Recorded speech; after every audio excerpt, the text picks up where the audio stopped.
Good day, ladies and gentlemen. Welcome back to the show. It is Matters Arising again. And today we are looking at key issues happening across the country. Over to you, Alheri.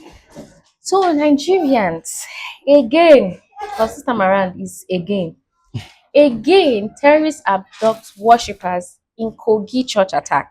Hmm. So on Sunday, terrorists abducted more than 15 worshippers after attacking the Ekwa Church in Ayatorokiri, the Bunu local government area of Kogi State. And then during the attack, right, one person reportedly was killed during the incident while the rest were abducted. Now, this is raising concern because 2 weeks before that, on a same Sunday, November 30th, armed men invaded a Cherubim and Seraphim church in Ijiba local government area of the same Kogi State, Kogi State. abducting a cleric and then 13 worshippers during the service. Now, this is happening 2 weeks in the middle of in the time frame of 2 weeks. Let's talk of the previous attack that have been happening over the past few weeks. I think I read a report from ICC, and then they said this incident is one of several attacks reportedly that is happening recently from the Kwara to Nasarawa. And then if you look at it, these people are attacking the Middle Belt region Yeah. because Kwara, Kogi, Benue. So most of all these attacks is happening in the north central, at the north central part of Nigeria. So it's raising concern as to why churches are being attacked, which is driving us to the point of that statement President Trump said that there's Christian genocide happening in Nigeria. With this statement, we can actually say this is true because this is what is happening. Yeah. But then, I mean, it's like Trump's antidote is losing its effectiveness. So I think Trump needs to issue another verdict. Another statement. Let's take tweet, it. and maybe when he tweet out, To put another to put fire again. at least DSS will pick it up and contact the terrorists like they did before. Yeah. Bayo Nenuga will now come and tell us that after they contact, because they are afraid of Nigeria forces, they have to release them. So I think that's if we look at it from that side, if they still follow that, since government has actually proven that they have the contact of these people, and Exactly. they can call them and tell them to release those people they have. But I don't know when we will be able to tell them to please stop kidnapping Nigerians. No, but why is it that it's obvious that the government has an hand in this because previously, just recently, there were names released. There were names released of people who are alleged sponsors of No, the terrorism. fact is terrorism in that Nigeria. the government might not have a hand in insecurity that. But we have is- government officials No, that have hand in government it. may not have a hand Mhm. as a collective entity now, but government has information because you cannot tell me there is nobody in this country that gets security updates like governors and the president. So Yeah. they have information. That's number one. And if they have hand in what is happening in Nigeria, it may not be a direct contact. It can be an indirect, indirectly, maybe because of their inability to do what they're supposed to do. But then, But if they have direct contact with these people, Yeah. and then they cannot bring them under justice, there's no arrest made, no punishment of any kind. Then how do we now see that they don't have a hand in all of this? Yeah, but the thing is that sometimes government effort, especially as regards to security, is not always well reported. Security issues are not, or security updates or reports are not always something of public consumption. But coming to Trump's insinuation of Christian genocide in Nigeria, I'm one of those people that has never even, I don't believe that there's something like Christian genocide in Nigeria. He might From all be correct. Now, even from data. Okay. From data. thank you because From data, there is no Christian genocide. What we have in No. Nigeria, How do you what we have in Nigeria is We have records. religious genocide. Now, maybe I'll clarify you. We have religious genocide. No, You know we why have records. There are records. I know you have church records, attacks. but there are some records you don't have. Okay. Now, oh wow. if you come to Eastern Nigeria, If you come to Eastern Nigeria, Yeah. using Enugu State and possibly Anambra State, what we have there is Christians persecuting traditionalists. In fact, the governor of Anambra State arrested all the traditionalists, all the native doctors in the state, kept Seriously. them, locked them up without trial for over 2 weeks. What were the what- In charges? fact, as I'm telling What you were the now, charges? as at today, most of them are still in detention, But what? in ongoing, I'm coming, in ongoing trial. Then if you come to Enugu State, particularly my community, I'm from Nsukka, all native doctors are required to register before they can practice their faith. What? But people wake up. No, I'm coming. They have to register People wake now. up. People wake up in the morning Yeah. and establish a church and start clapping. No, I think most churches I'm are still registered. coming. You can't run. No, you can't run. a church. No. It's a non I don't want to use organization now. let me not use a church now. You know, there's a wide saying Mhm. that when God builds a temple, devil will construct a house of prayer near it. See, what is happening in Enugu State is that every native doctor has to register. In my community, I'm from Nsukka, I have data, I know what I'm talking about. But then when you now shift the course to the northern part of Nigeria, Which is the main you point. now see where another dominant religion is persecuting another one, and maybe that is what Trump is referring as Christian genocide. But if you No, I want think to it's refer, referring to the if you want data to that is talk available about, that everybody can see. no, if you want to It's talk evidence. about, if you want to talk about it, no, you cannot interpret one data and leave another.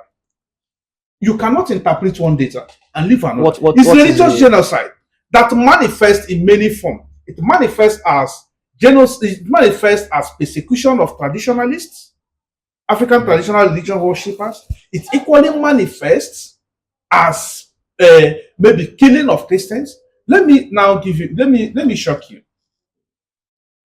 During my national service here, I lived in Okosemori. There is a place called Okosemori in Onitsha.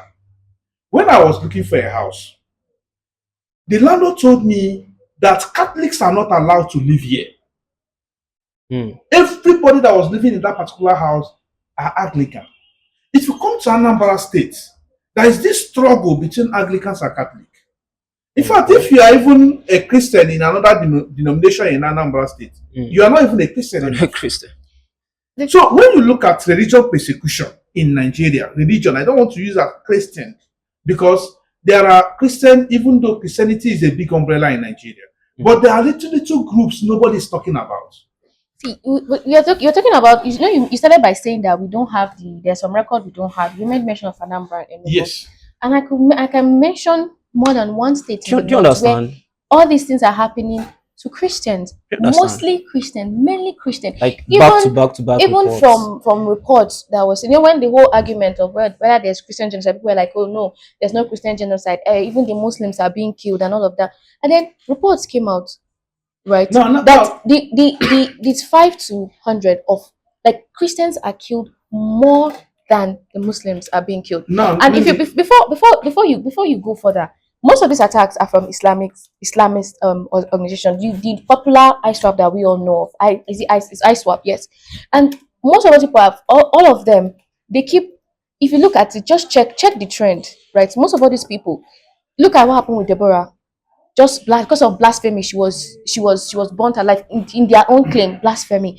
So most of all these things, it just shows that the target is to Christians. And if you look at it, the Middle Belt is one of the places in Nigeria, in the north, like the north central, where Christians are more. Look at Plateau, Christians are more in Plateau. Look at how the crisis that's happening in Plateau, the killings in Plateau. Last year, Christmas, many people were mourning deaths of Christians.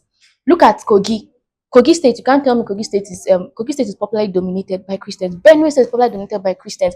All of these states are popularly dominated by Christians. So why is the attack on this north central, where Christians are more dominated? I'm going to tell you something. See, listen here. This attack has a multiple face. It has a multiple face. And we must take into account that these attacks have multiple face. One, there is an ethnic tension. And Nigeria is structured in such a way that ethnicity, it is very difficult for you to dissect ethnicity and religion, whereby people of a particular ethnic group are dominated maybe by a particular religion, and people of a particular ethnic group are dominated by a particular religion. Okay. There's always this ethnic tension, which sometimes we can actually look at it as a genocide or a Christian genocide. This is an ethnic tension, number one. Number two is that we should not remove the fact that a group of extremists are equally trying to conquer some parts of Nigeria. And we should equally not remove the fact that there is also what we call resources driven aspect of this conflict. Resources driving it is that one ethnic groups are headers, the other ethnic groups are predominantly farmers. Yeah. The movement, because of climate change, the movement of cattle from the north to the south, and equally, these cattle coming out to feed on crops, equally drive this conflict. Dr. Jamie, right. So, the factors that drive this conflict is not only religion. And that is why it's difficult for someone to say this is equal, this is just purely Christian genocide. Talking about religion is there. Farmers headers and crisis, right? Yeah. Let's look at the Owo situation that happened in 2022. Okay. How do you define a situation where attack is made in the church that destroyed the life of up to 40 people, 40 worshippers? If that is not Christian genocide, then what do you say about that? I have a data where the data said that over 10,000 to 15,000 churches were actually raised down.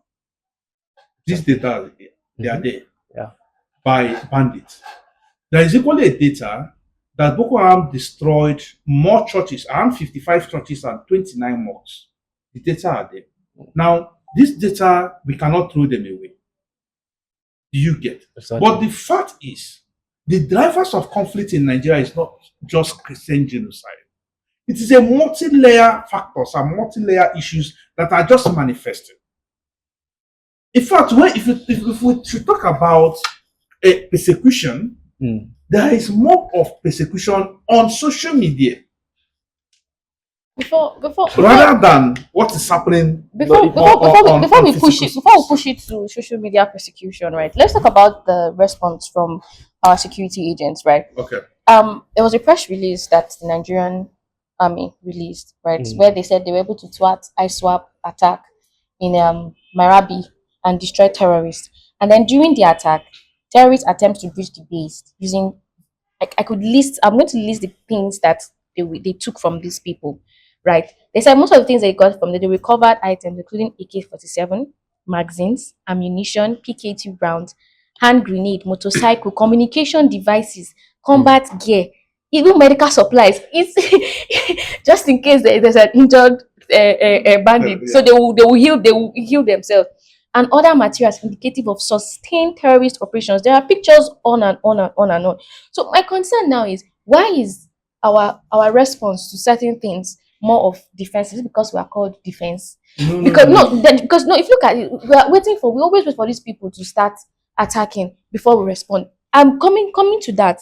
When the Kwara incident happened, right, the Kwara State Police Commissioner Adekinyojo, he confirmed the attack, telling Anadolu over the phone that yes, there was an incident. I'm about to enter Isapa from Ilorin.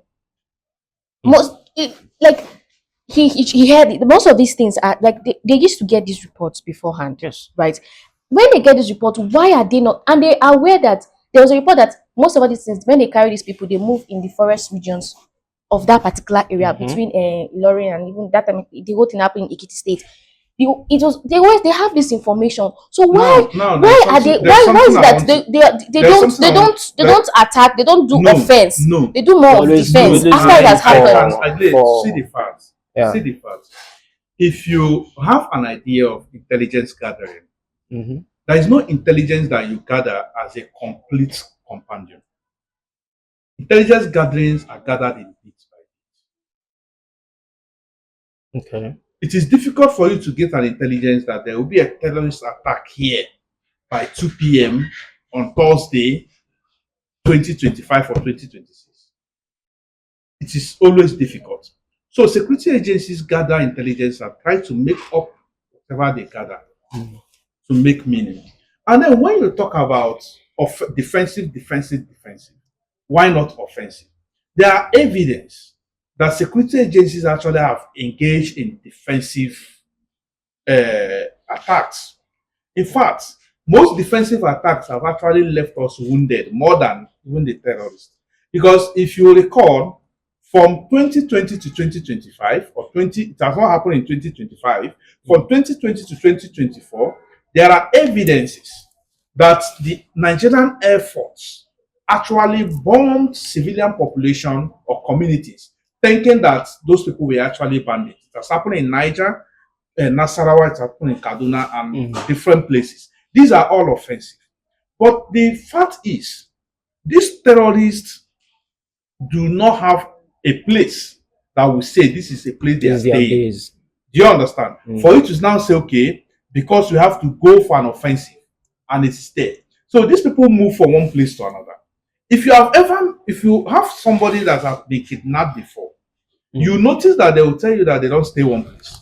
They don't bring these kidnapped victims and keep them here for 24 hours. They move them from one place to another in order to evade the arrest and all sorts of things. But the truth is this. The dynamics of this conflict has actually called for actions that our military should actually change the way they see all these things. I know that Nigeria has a satellite, but the question is our satellite working? Can it track these people? Do we have drones that are effective enough to track these people? For instance, it was last 2 weeks, Enugu State Governor actually inaugurated a drone center. But despite that, there is still kidnapping along OP Abapa Road in Enugu. It is still happening most of the time. That's why. But Daru said that was the former Minister of Defense. He said that these people are in the forest, but he said that the bomb cannot penetrate the forest. Honestly, I'm so happy that they removed him. Does that even make any sense? How can you say if that statement actually attributed to him? He said that we need it's in the news. They need to arrest him. He has because it's of course to answer. If he's talking about human share, that's fine. And excuse me, sometimes I ask myself questions.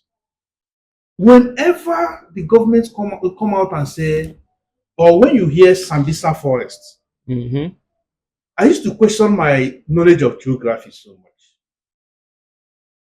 In fact, we need to start putting some things in perspective. Is there any forest in the north? In Medugri? Do we have a forest in Medugri or do we have a savanna in Medugri? Yes, because actually, I'm from the south. And when you talk of forests and you are telling a southerner forest, we know that forest is forest. Forest is not bush. It's called a forest now.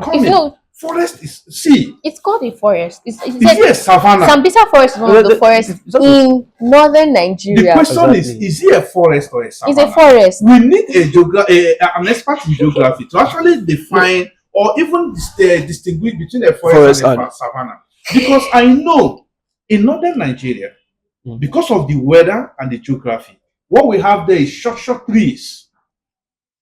And we are do you understand? So the environment is in such a way that you can stand at one point and you are seeing as far as 5 kilometers.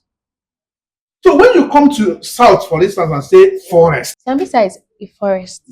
Actually, is a forest. The reason why what you are saying, most of the videos we see online of terrorist attacks and when they were foiling or whatever the whole altercation between Nigerian army and the terrorists is because most of all these lands had to be cleared so that they can be able to see. So maybe it's true. Maybe it could not penetrate. Maybe it's not logical. It's not about penetration. The question should not be penetration. The question should be visibility and identifying targets. We have What are we talking No, about? it's about visibility and identifying targets. What are we talking? Because I know, What do we I have Air know, Force for? I know. What is the Air Force for?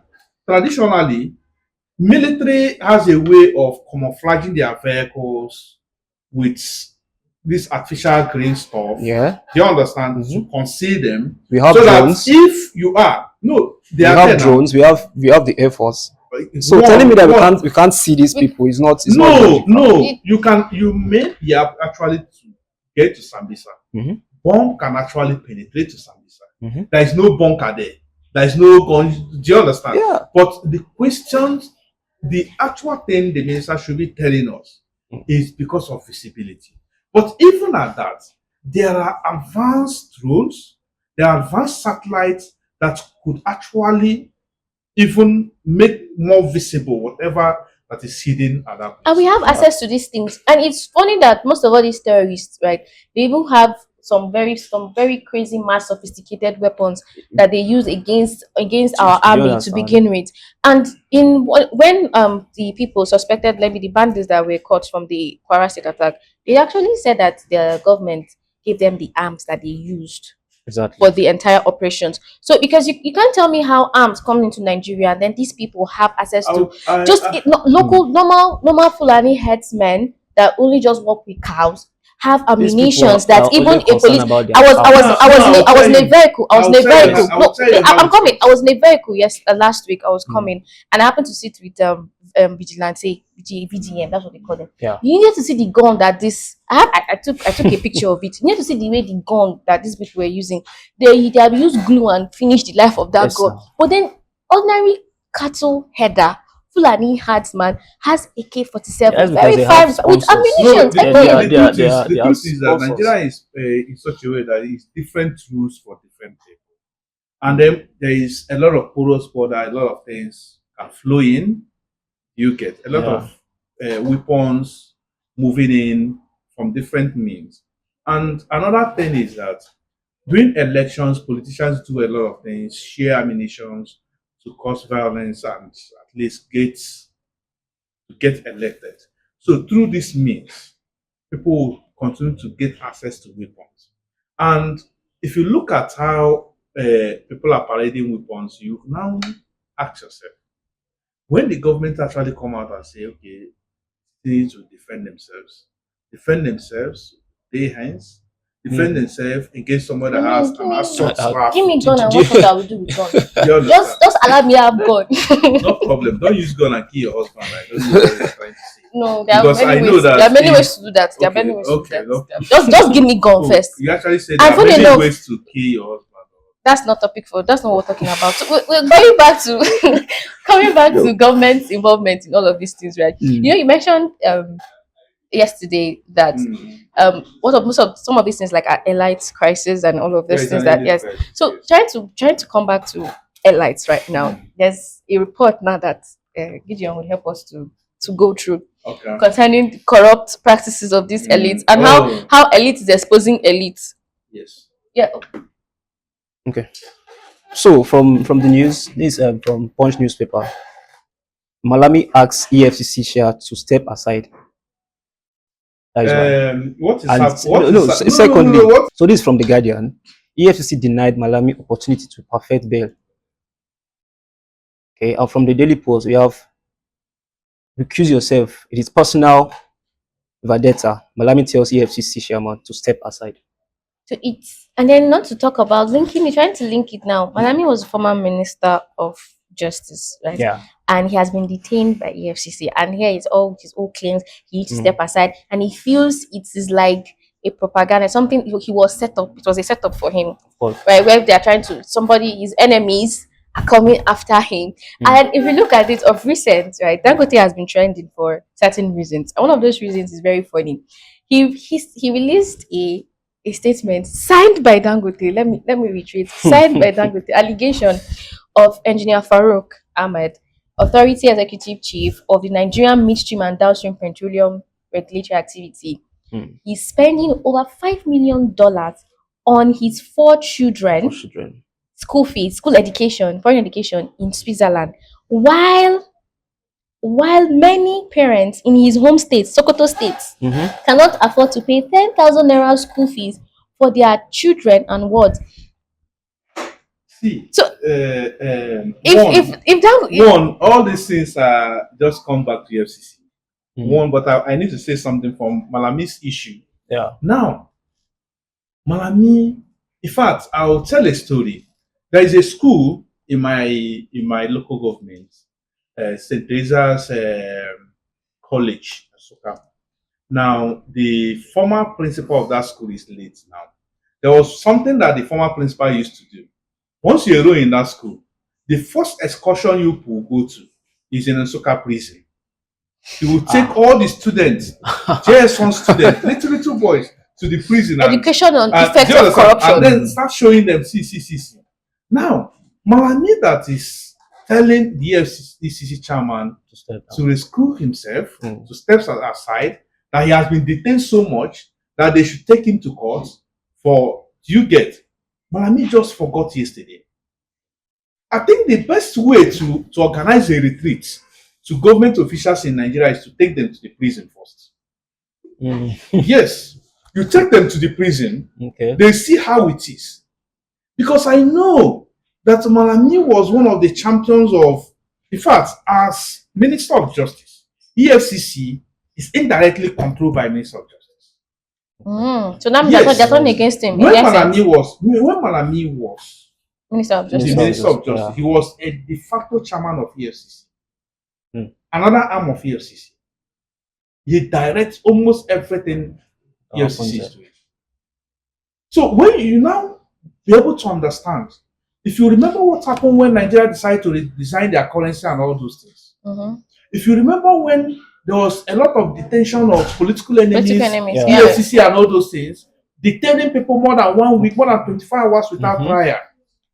If you remember all these things, you now know that Malami was just served. I'm not justifying extrajudicial detention, but he was just served the same court. He was serving people some years ago. So you mean to say during his time as Minister of Justice, now he was running all those things. So they only waited for him to now leave his seat, step down before they now. In fact, when he was Minister of Justice, the FCC chairman then was his boy. Okay, so now the why children have to wait? Why do they have to wait until? No, it's not that the children are grown greater than their parents. There's one African adage that says that we are like the old suckers, the young suckers that will grow when the old bananas die. But now the young bananas are grown, and they are now disturbing the young bananas. Then I equally will say, if it's like we will recommend Dangote as the next EFCC chairman. Maybe he can be helping us to identify some of these things, because I'm sure many people did not know about they were not aware about he doesn't have the fact is he's speaking out of frustration. And I think he's so even Dangote is frustrated. Is that what you're saying? He's frustrated. A rich man is frustrated. Oh wow! No, I think he's being concerned. Like he said, many parents in Sokoto can barely afford. You understand? So he's speaking out of. Dangote is not a Jesus Christ. So we talk speaking for people outside the state. But he's a senior. I'm trying to tell you that beyond what you see in the media, this man is a regulator, regulating a sector of the economy that Dangote has an interest. And Dangote has been speaking up for a lot of time on how a lot of government officials have been sabotaging his efforts. So now what you're saying is he's now bringing them out one by one. It's not that he's speaking out of frustration. So you mean they are silencing him, and then the best way to do it is to his allegation might be correct. We are still investigating. But I'm telling you that Dangote is speaking out of frustration. If you look at the trajectory, he has been the richest man in Africa for more than 10 years. How many times has Dangote come out to speak out of against the poverty happening in Nigeria, against the corruption, against insecurity? He has. So he has. Yes. Do you have the record? He has. Also that. Well, he's getting the record. No, let him get the record. Because whether Dangote has spoken against insecurity or even against any government in Nigeria, This is the first time he's doing that. So in essence, now we're trying to tell me now that the reason why Dangote is doing all these things now is out of frustration, more or less the effect of, like you said, is I think the people that rule this country are allies, because his own is chief executive of the mainstream petroleum and the rest. He's exposing him right now because it's affected. Like now that you just said it, I can answer the connection petroleum and then Dangote fuel. So I mean, all of this, well, we will be fine in Nigeria, to say the least, at the end of it all. So at the crux of everything, I think I will start and pick what you are always saying. There's an elite crisis that's going on in In Nigeria. fact, it's not even an elite crisis. There is one social conflict theory we call the onion theory. Onion. Onion. Okay, onion. Yes. I was saying I will explain. I will explain. onion. The onion theory will tell you that if you look at an onion, as you're looking at it, the color of the back is different from the color inside. If you look at conflict in Nigeria, sometimes the manifestation of what you are seeing is not actually the cause of the conflict, which is inside. As you are dissecting it, you start seeing different layers of this conflict. If you look at what Trump actually called the Christian genocide, as I said before, there is religious genocide in Nigeria. It depends on the area of Nigeria you find yourself. Christians are not persecuted in the southern part of this country. In the east, But persecution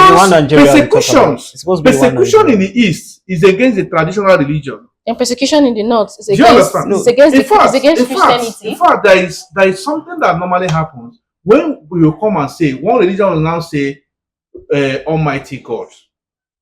I always say it depends on your own religion. There can never be an Almighty God. Okay, why he's talking about why they have this conversation outside after this. People do this in behind the scene.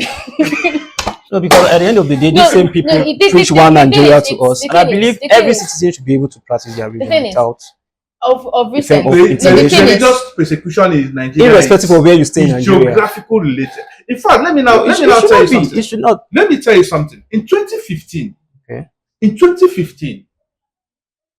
the former chief of army staff, Barotai, his convoy shot and killed in numbers the members of Islamic movement of Nigeria. These are, if you go to Kaduna, maybe Muslim-dominated side, there is this conflict between the Sunni and Sham Muslims. The key takeaway from all of this is persecution happens. It just depends on where you are. In Enugu, in the south, it's Christians against the traditionalists, and in the north, it's the Islam against Christianity. Yes. But then, above all else, there was a report that there's intelligence reports that there could be attacks during this Christmas period. So it's not about just telling us that there's an intelligence report. We need this intelligence report to meet actual actions from the Nigerian army. I know we're trying to do defensive, but I think sometimes when we know where these people are, we go on full-on attack. I mean, let's not be waiting for these people to do what they need to do. Anyways, this has been Matters Arising. See you guys on the next episode. Thank you.